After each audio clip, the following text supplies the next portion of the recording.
ڕێز و ستایشم بۆیە بۆ هەر کەسێکی خاوەن هەڵوێست لەم دۆزەیە کە بەشدار بێ کە دەنگ و ڕەنجی هەبێت هەڵوێستی هەبێت چونکە بەڕاستی ئەمە دۆخێکی ترسناکە هیوادارم تاک بە تاکی خەڵکی کوردستان هەتا تەنانەت عێراقیش بێنە سەر خەت و چیدی ئەم ستەمکاری قوبوڵ نەکەن. ئەم داگیرکاریە پێم وایە نەک تەنها لە کەدارکردنی شکۆی تاچی کۆمەلگایە تاچی خەڵکی عێراقە بەگشتی و بە کوردستان بە تایبەتی ئەمە هێرشێکە بۆ سەر هەموو حیزبەکانیش بەڕاستی ئەگەر بەخۆیان بزانن لە کەدارکردنی شکۆی هەر کەسێکە کە لە وڵاتایە ئەژی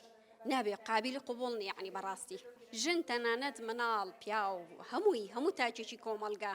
ئەبێ بێتە سەر خات چکە ئەمە درێژای کێشێ پەلە کێشێت بۆ شتی خراپتر و زیاتر و درێژە زیاتر ئەکێشێت چکە ڕاوەستان لەسەر ئەمانە دۆخەکە قورسترەکە پێم وایە لە دوایە پەشیمانی هیچ دادمان نایەت. داواکارم چیدی گەنجان و ژنان پیاوان مناڵان تەنانەت یعنی ڕێگری بکەن لەمە و بانگەوازی بکەن بێنە سەر جادە خۆپیشاندان بکەن بەشدار بن لەمەیان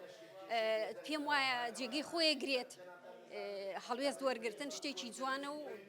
پێویستە لەم کاتەیە بەڕاستی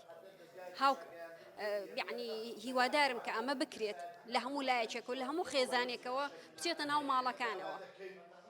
تاک بە تاچی ماڵەکان هوشیار بنەوە تا ئێرە بەستە